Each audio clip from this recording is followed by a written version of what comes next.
These two men betrayed the citizens of this community and ultimately their badges in racially profiling the victim, Christopher Pate, brutally beating and tasing him while he was handcuffed. The mayor and chief demonstrated moral leadership when Mayor Warren stated, "I will not, and the community will not, tolerate a culture in our police department that looks the other way when officers engage in bad behavior, particularly when it comes to the use of force." And Chief Simonelli added, "After a thorough review of the facts and video footage related to this matter, we are moving forward with disciplinary action and unpaid suspension for these officers. If the actions are sustained, termination would be warranted." In particular, the chief and I have had past disagreements over the Ricky Bryant case and others. However, he has stated clearly, related to this case, that we must send a clear message to our citizens and community partners that we respect them and we will not tolerate this type of behavior within our ranks. The disciplinary actions taken by Chief Simonelli are totally fitting. Both the mayor and the chief have acknowledged outrageous, atrocious, and horrendous behavior by McAvoy and Sipple. And I would add to that adjective, racist. That they are suspended without pay and that the matter has been referred to District Attorney Sandra Dorley to pursue criminal charges against these criminals. 2 weeks ago, I sent a letter to Sandra Dorley requesting that she investigate this incident. Let's be honest, Sipple and McAvoy are only the tip of the iceberg. Police misconduct and excessive use of force and the violation of human and civil rights of people has been ongoing in this city for decades. With a growing chasm of mistrust and suspicion between the police and community, this cancer in the midst can no longer be overlooked. It must be surgically removed. No one, not even a police officer, is above the law. This problem of police engaging in excessive force against citizens of color is a systemic problem. It forces us to look closely at police culture, or the culture of policing, and compels us to ask questions.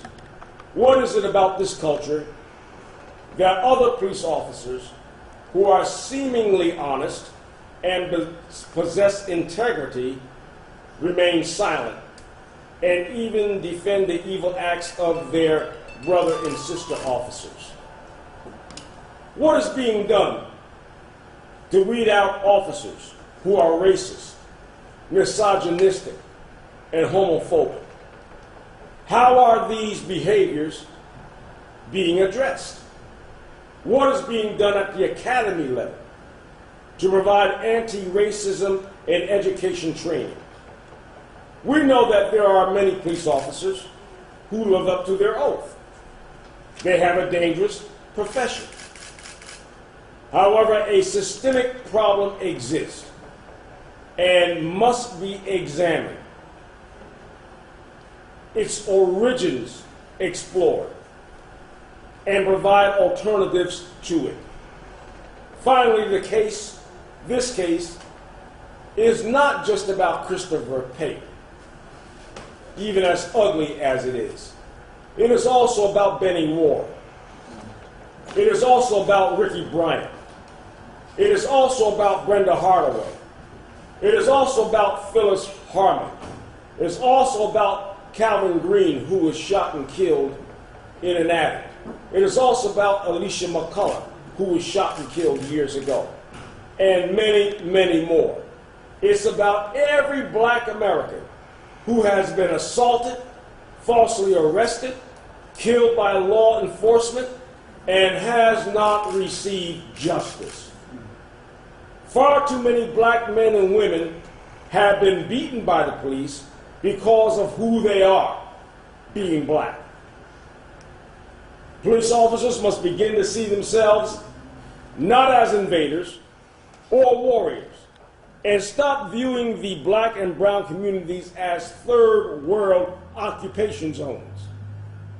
They must see themselves as guardians, and that means a completely different mindset, one of service and one of protection.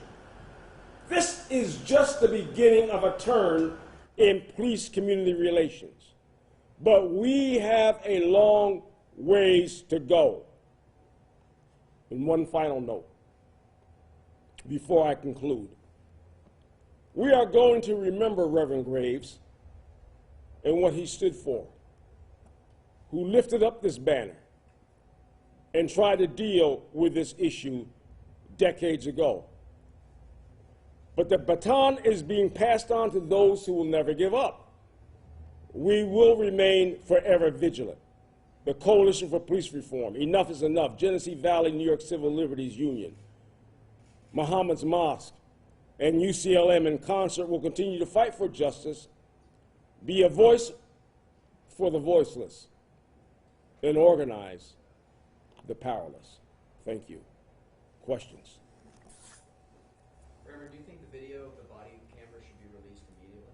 I think it should be released immediately. The reason being is because it will afford the public the opportunity not only to look at this footage, but really to show the public that the city is in earnest, and RPD is in earnest about transparency and accountability relative to the police. Do you think by releasing the video of this Rochester, New York, end up being another Ferguson, Missouri riots against police?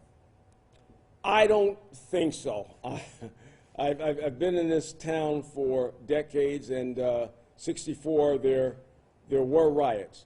But I think it's become commonplace, and the whole community knows that these actions go on but are never reported. I think people are looking for change. They're looking for reform. They want to have justice. And when they see it, they will deal with it in an intelligent manner. Liberty Stewart, can you comment on the timeline here? The chief yesterday said this complaint was first brought to the police department on May the 12th, a week after it happened, yet it's August and we're just now seeing these officers being suspended. They were still on the street for those 3 months after this video. Yes, they were still, yes, Lynette, thank you. They were still on the street after this video was taking place, this thing had taken place. But some things went on confidentially between the chief and I, in which it was urged that he deal with this situation expeditiously and forthrightly because of the fact that justice must be carried out. Did you anticipate the response from RP that they would suspend 2 officers? Did you see this? Yes, I saw it because of the fact that the footage of it was so egregious, so horrendous, that even some of the city council persons who viewed this footage were outraged, and some of them, the footage even brought tears to their eyes because it reminded people of how black people have been treated all along in this country. It reminded us, in particular, many of us who were up and about during the civil rights era, and when we see a Southern police use water hoses and dogs on black people. And we've seen the same thing was happening up in New York City during that time period, only it was much more covered up. It brought back the fact of the brutal treatment of black people by the powers that be, by law enforcement in this country. And that's why we have been so outraged by it.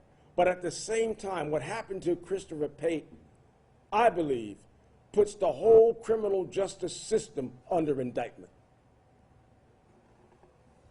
Reverend, when you saw the video, did you hear the officers using any racial slurs? I did not see the video yet. I will not see the video till tomorrow. I was supposed to see it on yesterday, but something transpired. I had a conflict, and I could not see it. But I will see it tomorrow. So I cannot truthfully answer that. I have a question for his mother. Being someone who grew up early in the 1960s, to have your son endure something that was going on during the civil rights movement, how does that make you feel as a mother? Well, it made me feel very, very broken. I did grow up in Rochester, and I did participate in a lot of activities and groups and things to try to improve conditions for blacks. And I went to a high school that was, I was the only black in the senior class. I wasn't recognized, I wasn't put in the yearbook, I wasn't included in things. I was treated as an outsider, yet I brought a lot of change to that school. My son often says, "Mom, I want to follow in your footsteps. You did a lot of things, and I want to do some things too." But I never really just gave him the, "Okay, that's good, that's what I want you to do," because I know what I went through and my parents went through. And naturally, you don't want your child to go through the same things that you've gone through. So I didn't push him. I let him take the rein and walk with it. And he ended up like this. I'm very hurt, very, very disappointed, and have really bad mixed feelings about law enforcement. I know we need protection and we need law officers to maintain the law. We need them. As part of society, we need them. But we don't need them to brutalize us and to mistreat us and to hurt us. So that's how I feel. How is your son doing in a very tough time? He's trying to take it one day at a time. Thank you. Reverend, could you comment on the report that the police incident report, the report that the police filed that day, suggests that why he was arrested, why Christopher was arrested, was on a disorderly conduct charge. Yes. The disorderly conduct charge appears to stem from what was essentially jaywalking.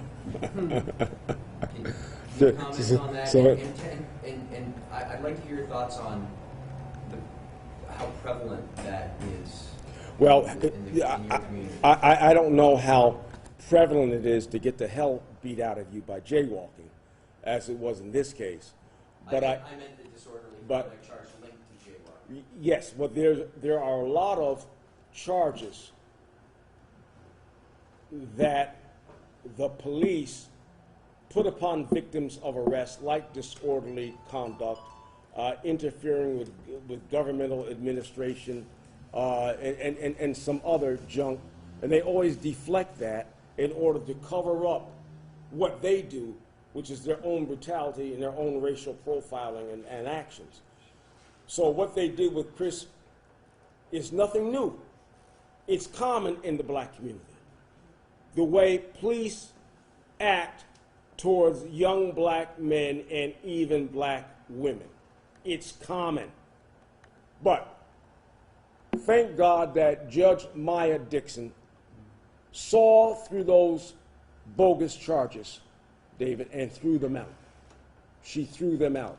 But let me say one other thing. I have a meeting set up with Sandra Dorley on September 11th. And we're hoping that Sandra Dorley will not do what is politically expedient, but do what is morally right. And that is pursuing criminal charges against these officers. By the mere fact that RPD and the mayor has suspended these officers without pay, in some sense is a small victory. But we're not going to rest our laurels on that. We want to pursue this all the way until not only criminal charges are preferred against these officers, but a grand jury is impaneled and that these officers are convicted. Let me tell you something. If this was a civilian who had done this to another civilian, this person would have been in jail right now. These officers are not in jail. What makes these officers think, or what makes the police think that they are above the law? What makes them think that they are sacred cows? They're not. They're not. But it's us as citizens who must keep vigilance. We must monitor police behavior. We must do what is right to keep the community safe. Now, mind you, I don't dislike police. I think we need police. But we want police who are going to be respectful of the citizens that they have taken an oath to serve and to protect. Are you saying, or do you think that the reason in this particular instance, to back up a little bit, you listed a number of people this has happened to before. Yes. Is in this situation the reason why there's been a change from both the mayor and the chief? Is it because of the video? Yes, it's because of the video. It is, number one, because of the video, because of the fact that the situation is so egregious. And not only that, but one of the officers, and I believe it's McAvoy, in the beginning did not even turn his camera on. And if his camera, see these cameras, they can't deactivate themselves. They must be activated. So in a sense, I'm thinking that he turned his camera off in the beginning so that he can wreak mayhem on Christopher. And that's what happened. And then he says he turned it on. It came on. When he found out that it was off, he turned it on. Well, I wasn't born yesterday, and neither were you. We know what happened. And this was done as a cover-up. A cover-up, pure and simple. Now, there are certain disciplinary measures that the chief can put in place to deal with this particular issue as to the reason why the body cameras were not activated. And so we're going to continue to pursue that also, because of the fact that he perjured himself. He perjured himself. Yes, Sean. Are you optimistic that this action was announced yesterday could be a turning point? You mentioned some other cases, Ricky Bryant and others, where you would call for police officers to be disciplined and criminally charged. That didn't happen. Are you optimistic that this could be a turning point? I'm optimistic in the fact that this could be a turning point, but I don't know how Sandra Dorley, who is the DA, is going to respond to this. And that's why we must tell her that she needs to do the right thing in this situation and in this case. And she's a political animal. And so she's going to do what's either politically expedient or what's morally right. But we want to show her that as a public servant, that she always must do what is morally right. Always. Do you know of any priors of the two officers? Yes, but I won't comment on that. But certainly that there has been a pattern in the past with these two officers. Are you a part of any police accountability board or working with the police unions at all? I don't work with the police union. I'm in touch with Mazzio at times. I'm a member of the Community Justice Advisory Board, in which we last November signed a memorandum of understanding with the mayor in order to monitor the utilization of body-worn cameras by the Rochester Police Department. And so we've been meeting on a periodic basis downtown to look at what's happening with body-worn cameras. Our police using them. We found out that 96% of police officers are activating in using those body-worn cameras properly. But there's a 4% that are not using those cameras properly. They're not in compliance. So the question is, why are they in non-compliance? Are they in non-compliance because there's a technical glitch going on with the cameras? Or is there something else involved here that might be a little bit more sinister? And we see in the picture that Christopher's eye is quite well swollen. Has there been any problems with that eye since this incident? Do we know where it's going with it? Yes, he has an appointment to see a surgeon about that eye. He sees with double vision now since that has taken place. And not only that, he's also seeing a trauma therapist. And his next visitation in seeing that trauma therapist is on next week. The same thing has happened to a number of people who have been really beaten up by the police. They've suffered severe trauma, such as Ricky Bryant with the headaches, again, fractured occipital bone and things of that sort. So we're hoping that we can put a stop to this kind of behavior. We're hoping this case will do so, because we must send a clear, direct message to the police that black people are not animals, that you cannot beat up on us and dehumanize us and continue to do so based upon your own racist desires. It's got to be a stop to it. Got to be a stop. And as long as I am alive, I'm 72 years old now, and I don't know how long that's going to be, but I am going to stand up for what's right and for what's just, and so are these people with me. They're all going to do it. Do you think this case will expedite the creation of a new police accountability board that's been in process for more than a year now? Yes, I don't think it's going to expedite it, but I think we are well on the road to some type of restructuring of the Police Accountability Board. What that is going to look like in City Council's minds, I cannot tell you, but certainly they are all behind it.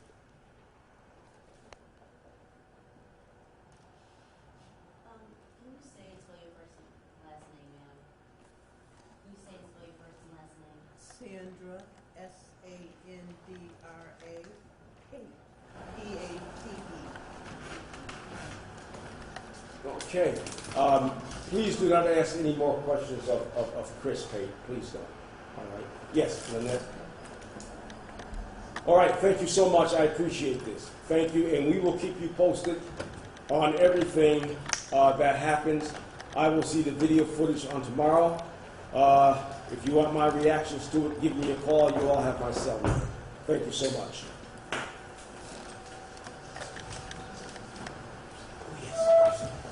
There are copies of the statement right here, and also the letter that I sent to Sandra Doyle. Thank you, sir.